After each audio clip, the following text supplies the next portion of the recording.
Hello, Algebra winners. Um, Today, we're just going to do a little bit more review on slope.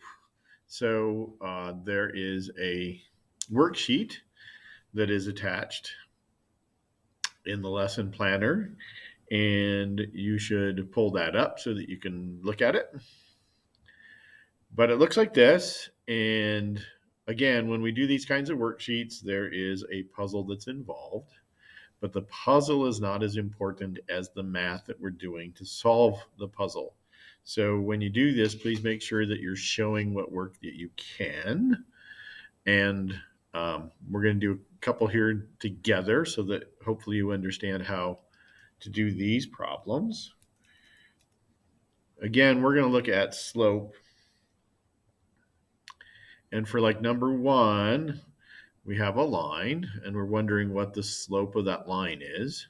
They've even indicated 2 points for us, A and B.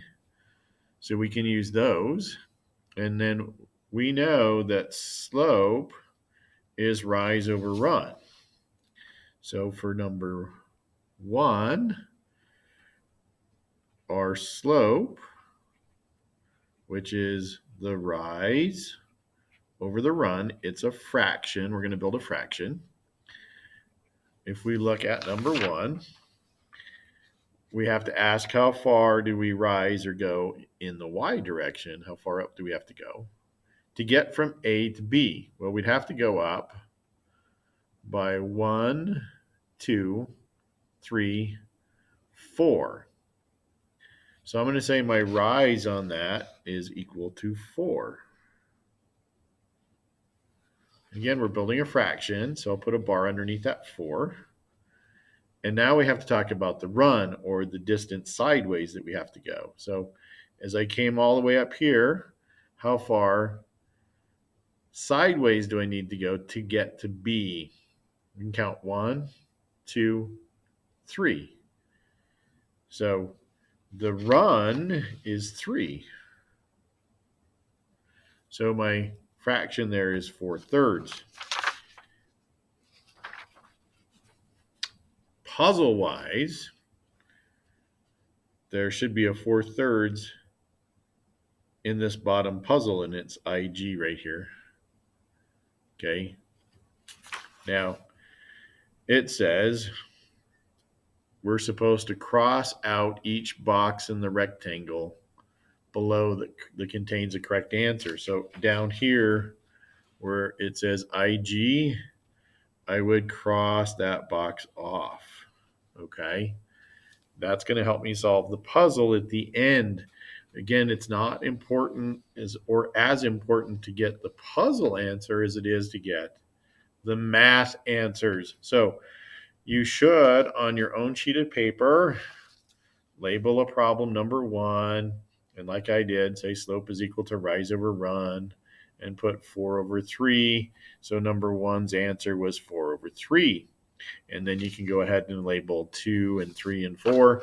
All the way through 6, we do the same thing, right? Now, 6 is a special case, isn't it?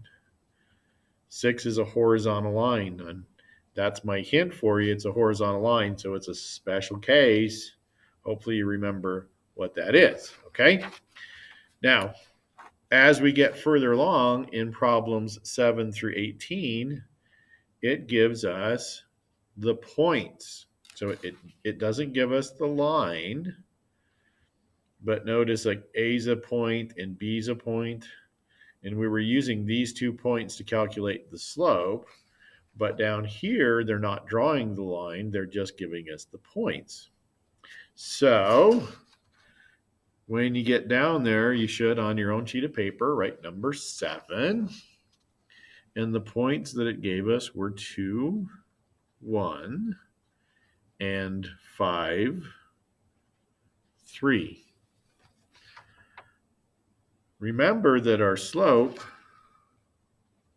which is the rise over the run, was also this formula, y2 minus y1 over x2 minus x1.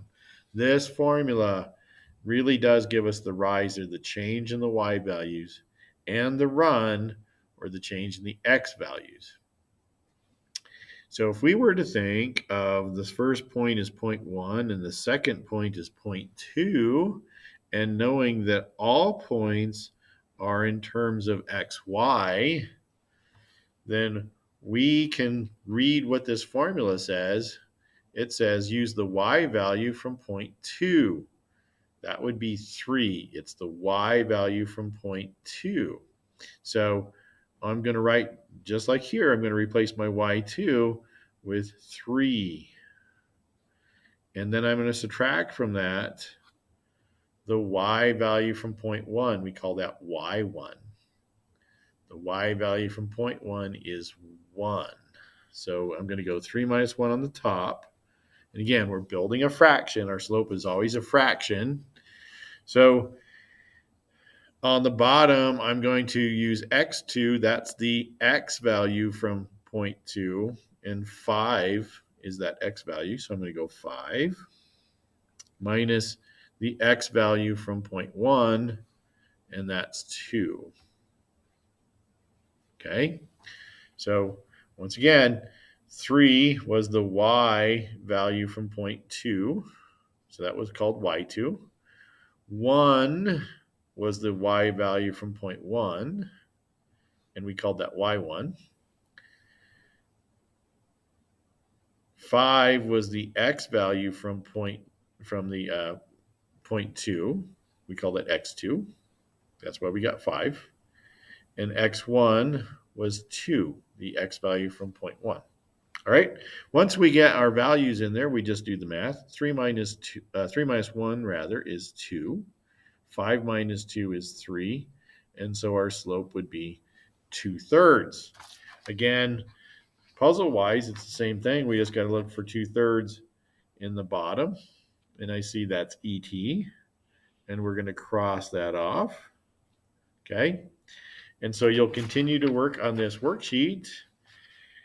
When you're all done crossing off at the bottom, you should be able to put the letters together to give you the answer to the puzzle. What do you call a duck that steals? All right. Again, the answer to that puzzle is not as important as the math. So please make sure that you are on a separate sheet of paper showing your work for your math. Okay. All right. Well, good luck. This really shouldn't take you too long. It's really pretty much what we did on the previous assignment, and we've done this in the past. Good luck to you. Enjoy your day, and hopefully we'll see you soon.